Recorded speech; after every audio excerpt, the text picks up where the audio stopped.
Béat Hashem, le Zohar de ce matin, Parashat Behar, Vechi tomru manochal. Rabbi Yehuda patach, betach badonai va'asetov. Dit Rabbi Yehuda, regardez, dans la paracha cette semaine, Parashat Behar, de quoi ça parle? Ça parle de l'année sabbatique.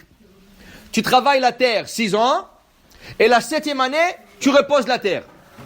Alors, tu dis Hachem, si je ne travaille pas la 7e année la terre, il n'y aura pas de récolte. Manochal, qu'est-ce qu'on va manger? Qu'est-ce qu'on va donner à manger aux enfants? Il dit Rabbi Yehuda, betach b'Hashem. Est-ce que tu as la émouna? Crois en Hachem. Pourquoi? La Torah dit tout de suite. Si tu as la émouna, tu sais qu'est-ce que je vais faire pour toi?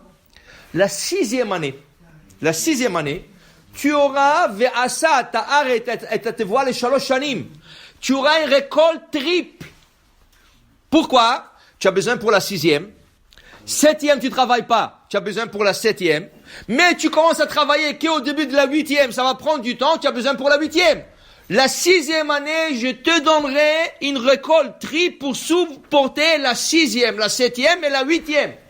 Bien? Alors ils disent, le commentateur, Vechi tomar manochal, comme il dit ici dans le Zohar, manochal. Et si tu ne dis pas manochal, tu n'auras pas à manger. Mazé, vechi tomar. Pourquoi la Torah dit? Et si tu te poses la question, qu'est-ce que je vais manger? Voilà qu'est-ce que je vais te dire. Et si je ne me pose pas la question, tu auras une bénédiction plus grande que ça. Pourquoi? Regarde, pourquoi? Si tu dis, Hachem, la 6e année, Hachem, qu'est-ce que je vais faire l'année prochaine? Et qu'est-ce que je vais faire la 8e année? Hachem te dit, non, t'en fais pas. Moi, je vais te donner une récolte triple. Ça veut dire que si le champ, ton champ là, il donne 1 tonne de récolte, il va donner la 6e année 3 tonnes. Mais monsieur, est-ce que c'est vraiment une bénédiction ça? C'est pas une vraie bénédiction ça. C'était une bénédiction quand même, mais pas une vraie. Pourquoi? Tu sais pourquoi? Maintenant, tu travailleras triple. Si tu as 10 employés, maintenant tu as besoin de 30. Ça veut dire que tu dois investir plus d'argent. Si tu travailles moitié de journée, maintenant que tu as le triple, tu as besoin de travailler toute la journée.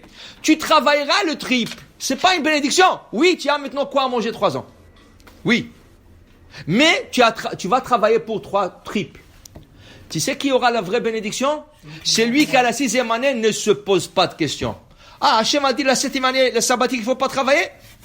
J'ai confiance en Hachem, betach b'Hashem. Je suis 100% confiant en Hachem. Dis le Zohar, tu sais qu'est-ce qui va arriver? Tu vas avoir une récolte normale. La 6e année, 1 tonne, comme chaque année. Mais ce tonne-là, il va te durer 3 ans.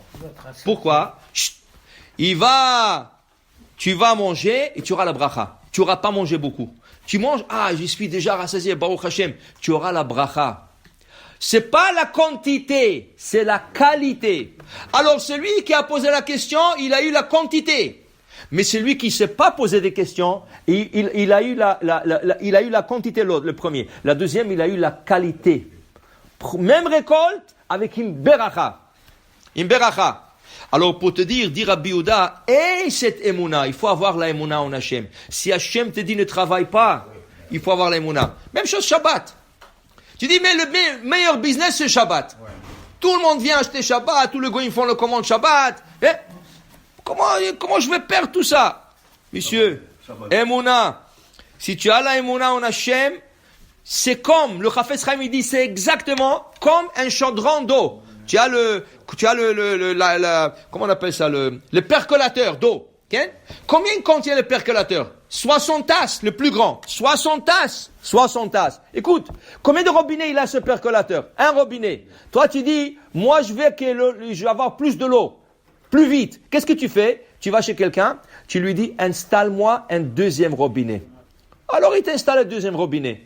Est-ce que tu auras plus de l'eau? Non. Tu auras plus de l'eau qui sort. Mais est-ce que tu as gagné plus de l'eau? Non. Parce que 60 tasses va être toujours 60 tasses. Alors tu liquides plus vite. Mais tu n'as pas eu plus. La même chose. Rosh Hashanah, Hachem il dit combien de l'argent tu dois gagner toute l'année. C'est Rosh Hashanah. Pourquoi on prie Rosh Hashanah? Regardez.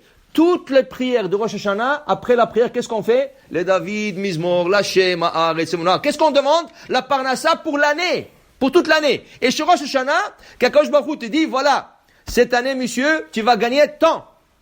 Maintenant, est-ce que tu penses parce que tu vas travailler overtime, tu vas travailler au bureau, tu vas rester plus de temps, et tu vas courir, et tu vas appeler les clients, tu penses que tu vas faire plus d'argent? Pas du tout, monsieur.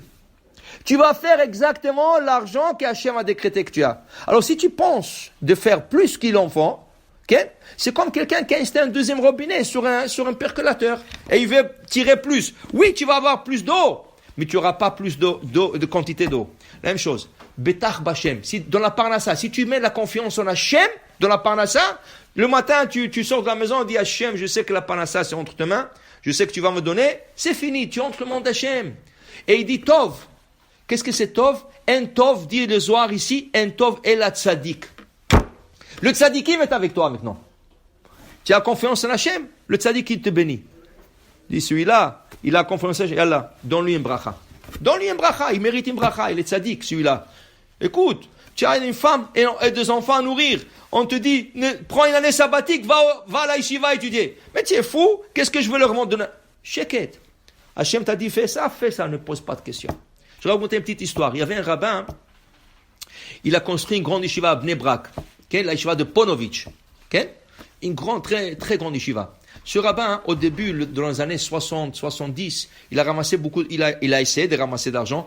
Dis-moi, 1000 élèves à nourrir et à loger, c'est beaucoup. C'est un grand budget. Mais il a dit, il prend sur lui. Rien qu'il vient étudier, rien que venez étudier. Dis-moi, le petit déjeuner, tu sais qu'est-ce que c'est nourrir 1000 élèves? Petit déjeuner, le midi, le souper, il y a l'entretien, il y a l'électricité, la yeshiva, c'est 24 heures. C'est beaucoup d'argent. C'est un grand budget. Mais il a dit, il prend sur lui. Oui, tous les jours. Il a pris sur lui. Et il tournait dans le monde. Lui, il aimait beaucoup aller en Angleterre. Parce qu'il y avait des grands philanthropes là-bas qui le subventionnaient. Il allait en Angleterre. On lui a dit, dis-moi, est-ce que tu es parti voir celui-là? Il dit, non, j'ai jamais entendu de lui. Il lui a dit, je te prends un rendez-vous, tu vas aller le voir. Il lui a donné, écoute, j'arrive pas à le rejoindre. Voilà son téléphone. Prends, appelle-le. Le rabbin, il a appelé. Il dit, écoutez, je suis en ville pour quelques jours encore. Est-ce que je peux vous rencontrer? J'ai un sujet très important à vous. Il dit, écoute, demain, je voyage. Je peux pas. Et je voyage pour 3 semaines. Je peux pas. Il dit, alors on se rencontre demain. Il dit, non, mais j'ai le train à 7h30. Je dois prendre le train à 7h30. Je peux pas. Il dit, un peu avant. Il dit, ok. Il a vu, c'est un rabbin. Il a dit, écoute, on se rencontre à la gare du train. Dans la gare, on se rencontre. Je te donne 15 minutes, 7h15, sois là-bas, jusque le train vient, tu me dis qu'est-ce que tu as besoin et on va voir qu'est-ce qu'on peut aider. Le rabbin, toute la journée, il a profité de tourner, de ramasser de l'argent, il n'a pas de gens. Il est rentré tard, il s'est assis étudier, il s'est emporté dans l'étude, il est parti dormir à 2h du matin. Le lendemain, il s'est réveillé un peu tard. Il s'est réveillé à 7h. Il a dit 7h, maintenant c'est le temps de la prière. Mais à 7h15, je dois être à la gare. Alors, je ne peux pas faire le 2. Il a dit oui, non. Il a dit non, écoute, moi je ne peux pas rater la prière. C'est important pour moi la prière. J'ai la émouna en Hachem. Si ce n'est pas lui, ça va être un autre donateur. Il est parti faire la prière. Il a terminé 8h la prière. Et il a dit c'est fini, l'autre il est parti. Alors il a dit mais un juif doit faire l'effort. Mon effort sera d'aller à la gare, s'asseoir 5 minutes sur un banc et repartir. Pour dire que j'ai fait l'effort de venir à la gare. Je ne peux pas dire, je l'ai raté. Je vais faire l'effort. Il est parti à la gare, il a trouvé un banc, il s'est assis, 5 minutes. Du coup, rabbin, attendez-moi, rabbin. Il regarde, qui voit? Il voit les gars. Il dit, waouh, qu'est-ce qu'il fait là? L'autre, il vient, excusez-moi, vous savez, je me suis réveillé en retard et j'avais quelque chose d'important à arranger avant de partir, alors je ratais le train de 7h30. Et je m'excuse, vous êtes là depuis 7h15 déjà. Il lui a sorti un chèque, il lui a donné un grand chèque. Et le train est arrivé, le gars est monté, et le rabbin est resté avec le chèque. Le rabbin est resté pensé sur le banc, il a dit après, regarde ça.